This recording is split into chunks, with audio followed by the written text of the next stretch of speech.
Olá, este é o canal Ciência em Causa, eu sou o Renato Tima. Estamos aqui hoje para uma aula sobre a segunda lei de Kirchhoff. A segunda lei de Kirchhoff vai tratar dos circuitos que chamamos de malhas, né? São circuitos em série. Então ele também é chamado de lei das malhas. Assim como o paralelo é chamado de lei dos nós, porque tem aqueles nozinhos que fazem as divisões das correntes. Então estamos tratando de circuitos divisores de tensão. Mas só para lembrar, qual que é a definição de malha? Malha é um caminho fechado do qual a corrente elétrica consegue sair do seu polo positivo para o sentido convencional até o negativo, mas sabemos que o sentido correto é: os elétrons se acumulam no polo negativo e vão em direção ao polo positivo. Aqui é só por uma questão de ficar um pouquinho mais fácil, a gente está colocando aqui o sentido convencional, que está saindo do positivo, a corrente indo em direção ao negativo.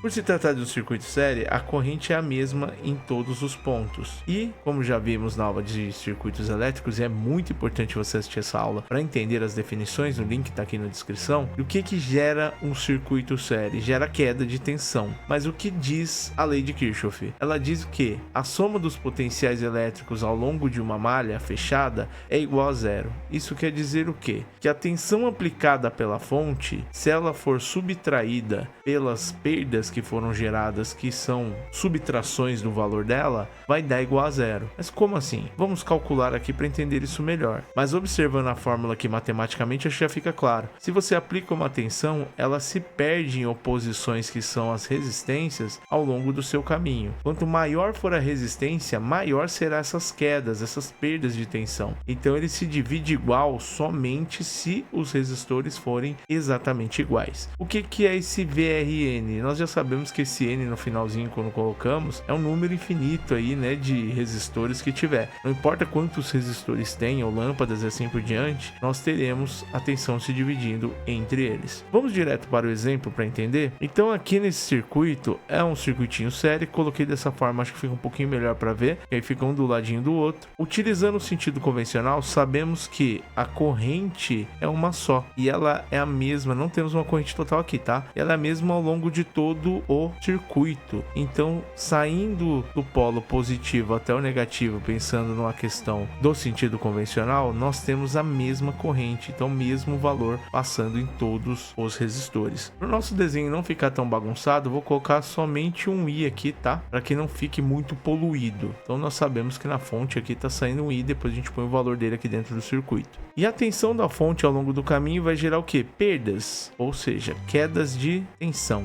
Então nós temos aqui a queda de tensão no resistor 1 e uma queda de tensão no resistor 2. Assim como o paralelo, ele gera uma coisa interessante, que é o que? Quanto maior a resistência, menor a corrente, aqui vai ter um efeito diretamente proporcional, que é quanto mais resistência nós temos, mais queda de tensão vai ter. Lá a gente tem um efeito inversamente proporcional, né? Se vocês olharem o exemplo da aula, eu usei exatamente esses mesmos valores, valor de tensão, os mesmos valores de resistência. O resistor de 30 ohms, lá no circuito paralelo, gerou uma corrente 3 vezes menor. E aqui vai acontecer a mesma coisa, só que no sentido inverso. Nós teremos uma tensão aqui 3 vezes maior que a tensão do R1. Então, quanto maior for a resistência, mais queda de tensão eu vou ter. Vamos calcular para ver isso? Para começar a resolver esse circuito, temos que fazer obrigatoriamente a resistência equivalente. Por sorte, é bem simples, né? É apenas a soma de R1 mais R2. Porém, até mesmo paralelo, ensinei um jeitinho para ficar bem mais fácil. Tem um link aqui na descrição de como você resolver associações de paralelo de uma forma bem mais fácil. Aqui nós temos apenas uma soma, né? De 10 mais 30. Somando os dois já dá 40 ohms.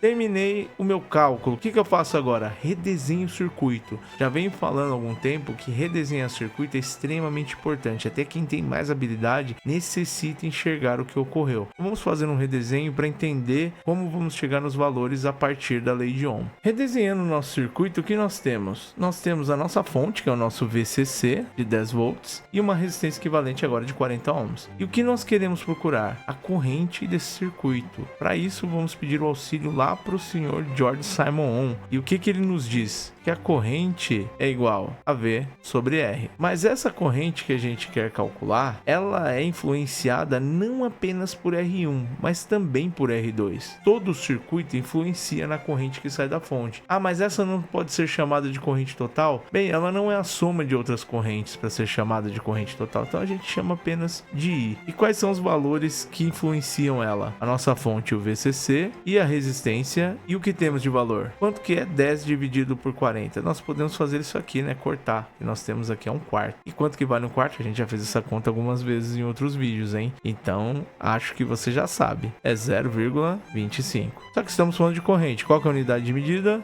Ampere.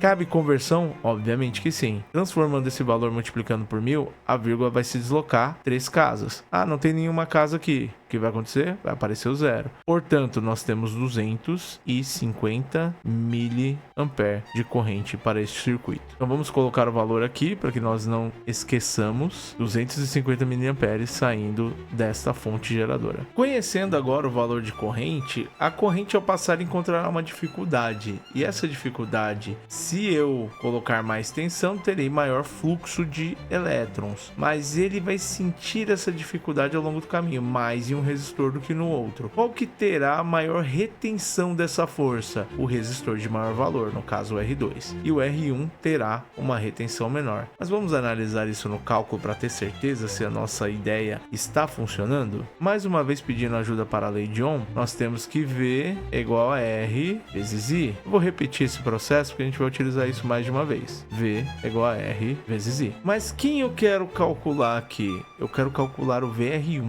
Então vou colocar aqui VR1. Mas para ser a queda de tensão no resistor 1, qual é a resistência que deve ser multiplicada pelo I? Deve ser a resistência 1. Então vamos aqui e vamos aos cálculos. Nós temos 10 ohms que multiplica o valor de 250 mil. Lembrando, aqui está convertido. Mas qual que é o valor dele que a gente calculou? 0,25. Ao multiplicar 0,25 por 10, vai dar 2,5 volts. Então neste ponto aqui temos 2,5 volts de queda de tensão. Se pensarmos que a lei de Kirchhoff, a função dela é achar valores que se desconhece, sabemos que aqui por dedução, obviamente, a gente subtrairia o VR1 de 10 e já teríamos uma resposta aqui de 7,5, porque somente dessa forma a gente consegue fazer com que o enunciado seja verdadeiro, que a soma dos potenciais elétricos ao longo de uma malha fechada é igual a zero. Então, por se tratar aqui de valores de oposição, lembrando que esses valores seriam negativos e estariam subtraindo de 10, mas a soma dos dois tem que dar 10. Mas vamos fazer o cálculo de forma comum, mas isso aqui é já para ir estimulando a sua ideia do que é realmente a lei de Kirchhoff.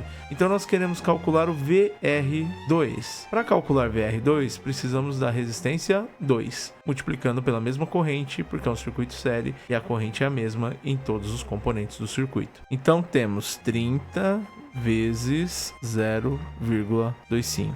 Ah, mas esse cálculo está mais difícil, não vamos conseguir fazer ele de uma forma tão simples igual aos anteriores. Tudo bem, vamos pedir ajuda para a calculadora. Com o auxílio da calculadora, nós temos o que? 30 vezes 0,25. Lembrando que 0,25 é 1/4. Se a gente fizesse essa multiplicação, nós teríamos 30 dividido por 4, que já daria 7,5. Mas vamos ver, 7,5. Então os nossos valores estão corretos, né? Essa dedução que fizemos já está correta. Então temos 7,5 volts. Mas eu acho que agora já ficou um pouco claro que a soma dos dois já vai dar 10. Mas vamos fazer a conta mesmo assim, vamos aplicar a lei de Kirchhoff porque estamos aqui para isso. E como faremos esse cálculo? Nós vamos pegar a tensão da fonte que é 10 volts, subtrair da queda de tensão do VR1 que é 2,5 volts, mais a soma de 7,5 que é a queda de tensão do resistor 2. Isso aqui tem que dar zero. E dá zero mesmo, né? E nós temos aqui é 10 menos 10, que dá igual a zero. Como eu tinha mencionado no vídeo da primeira lei de Kirchhoff,